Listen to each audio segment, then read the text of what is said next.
जय श्री कृष्णा। आइए सुनते हैं बैसाख मास महात्म्य का 6वां अध्याय। नारद जी बोले, हे नृपश्रेष्ठ, जो लोग थके हुए राही को जल नहीं पिलाते वे नीच पक्षी का जन्म पाते हैं।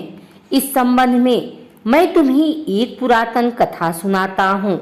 इसमें एक ब्राह्मण और उसके घर की छिपकली की कथा है। पुराने समय में हेमांग नामक एक राजा था।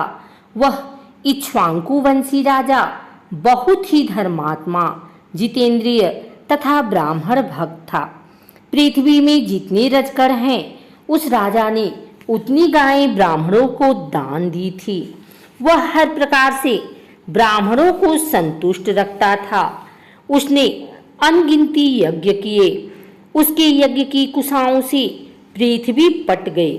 भूमिदान, स्वर्णदान, अन्नदान आदि जो भी दान है उस राजा ने वे सभी तो किए, परंतु जलदान नहीं किया। एक बार वशिष्ठ ऋषि उसके राज्य में पधारे और राजा को जलदान करने की सलाह दी। तब स्वयं को अधिक चतुर समझने वाला राजा इस प्रकार बोला, हे ऋषि श्रेष्ठ, पृथ्वी पर जो वस्तु बिना मूल्य के सबको प्राप्त है उसका दान करने से क्या फल मिलेगा। जो वस्तु हर किसी को नहीं मिल पाती उसको देना ही पुण्य है। ऐसे तर्कयुक्त वचन राजा ने कहे, परंतु जल दान नहीं किया। दान भी वह उन ब्राह्मणों को करता था जो लूले लंगड़े और दरिद्री होते थे। वह वेद पाठी, तत्वज्ञानी तथा ब्रह्मवादियों को दान नहीं देता था। उसका कथन था कि प्रसिद्ध ब्राह्मणों को तो सभी दान देते हैं, किंतु ये अपाहिज, दरिद्री, जीविका विहीन बेचारे हर प्रकार की वस्तु के अभाव में दुख भोगते हैं। सो मेरा दान तो इन्हीं के निमित्त है। इस तरह वह दुर्बुद्धि राजा कुपात्रों को ही दान करता रहा, जिसके कारण वह 3 जन्मों तक पक्षी योनि को प्राप्त हुआ। फिर एक जन्म में गिद्ध और 7 जन्मों में कुकर बना। तत्पश्चात उसके छिपकली का जन्म लिया। छिपकली की योनि को प्राप्त कर वह राजा मिथिलापुरी के राजा श्रुतकीर्ति के महल के दरवाजे की चौखट पर 87 वर्ष तक कीड़े खाता हुआ रहा। संयोग से एक दिन राजा श्रुतकीर्ति के घर श्रुतिदेव नामक मुनि आए। राजा मुनि को देखकर बड़ा प्रसन्न हुआ। उसने अर्घ देकर गुरु के चरण धोए तथा उनके चरणामृत को जब अपने मस्तक पर छिड़का तो वह जल छिपकली के ऊपर भी पड़ गया। उस जल के प्रभाव से छिपकली को अपने पूर्व जन्मों का ज्ञान हो गया। तब अपनी पूरी योनि के दुख से दुखित हो वह छिपकली त्राहि त्राहि करती हुई यह कहने लगी, हे मुनिराज, आप मेरी रक्षा करें। छिपकली के मुख से मनुष्य की वाणी सुनकर मुनि आश्चर्यचकित रह गए और उस छिपकली से बोले, तू कौन है? तू शोकाकुल होकर इस प्रकार विलाप क्यों कर रही है? तो इस योनि को कैसे प्राप्त हुई है? तू अपनी कथा कह, मैं तुझे इस योनि से मुक्त करूंगा। मुनि की सांत्वना देने वाले इन वचनों को सुनकर वह छिपकली बोली, हे मुनिराज, मैं इक्ष्वाकु वंश का हेमांग नामक राजा था। पूर्व वेदंग धर्मनिष्ठ तथा ज्ञानी भी था। मैंने अनगिनत गौएं दान की थी, अनगिनत यज्ञ किए, कुएं तालाब खुदवाए, बाग लगवाए, सब प्रकार के दान किए, धर्म पूर्वक प्रजा का पालन किया। किंतु फिर भी मैं 10 जन्मों तक चातक, गिद्ध तथा कुत्ते की योनि पाकर अब 12वें जन्म में छिपकली की योनि में आ पड़ा हूँ। आपके आगमन पर अभी जब राजा ने आपका चरणामृत लेकर अपने ऊपर छिड़का तो उसकी एक बूंद मेरे ऊपर भी पड़ गई। उसके पड़ने से ही मुझे सब जन्मों का स्मरण हो आया है। हे ब्राह्मण श्रेष्ठ, अब आप मेरे दुखों का कारण बताइए कि किस पाप के फलस्वरूप मेरी यह दशा हुई है।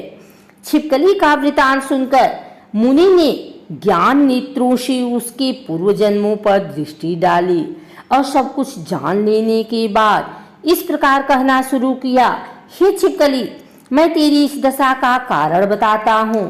तूने नृप शरीर में दान, धर्म, यज्ञ आदि तो सब किए, किंतु विष्णु के प्रिय मास बैसाख में जल का दान नहीं किया। तूने जल को प्राप्य पदार्थ समझकर इसका महत्व नहीं समझा। इसके अतिरिक्त तूने सुपात्रों को भी दान नहीं दिया। तेरे दान के पात्र शर्वहीन व्यक्ति ही रहे। सुगंध से भरपूर सुंदर फूल वाले कांटेदार गुलाब की कोई पूजा नहीं करता। पीपल का वृक्ष ही पूज्य है। तुलसी की पूजा सब करते हैं।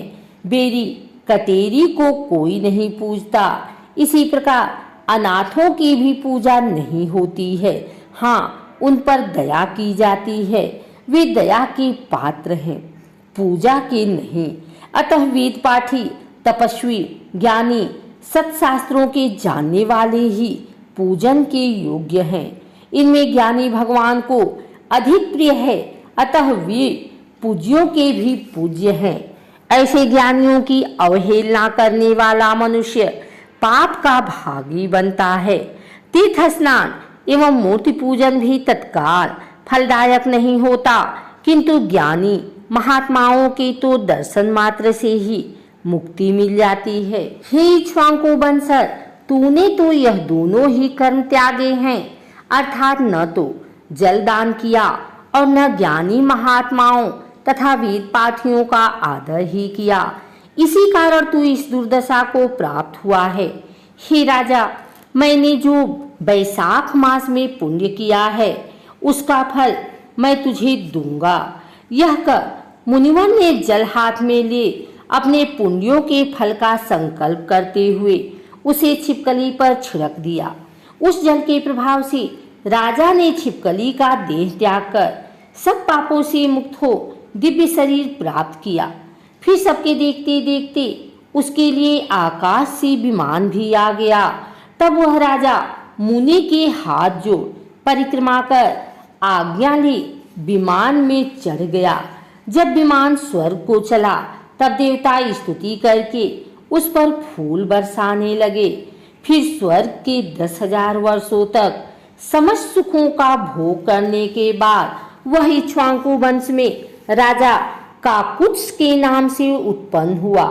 वह राजा 7 द्वीपों पर राज्य करता था। वह पुनः बड़ा ब्राह्मण भक्त बना, साधु सेवी और परमार्थ ज्ञानी भी बना। वह न्याय पूर्वक राज्य करता था। एक दिन वशिष्ठ मुनि उसके राज्य में आए। उन्होंने उसे बैसाख मास के समस्त धर्म कर्म भी बतलाए। तब राजा ने मुनि के बताए अनुसार सभी कृत्य किए और सब पापों से छुटकारा पाकर विष्णु की सायुज्य मुक्ति प्राप्त की। यह बैसाख मास सब फलों को देने वाला है। इस पवित्र मास में जो मनुष्य यथाशक्ति दान धर्म करता है वह दीर्घायु होकर भगवान का प्रिय बनता है और सब पापों से छूटकर वैकुंठ लोक को जाता है।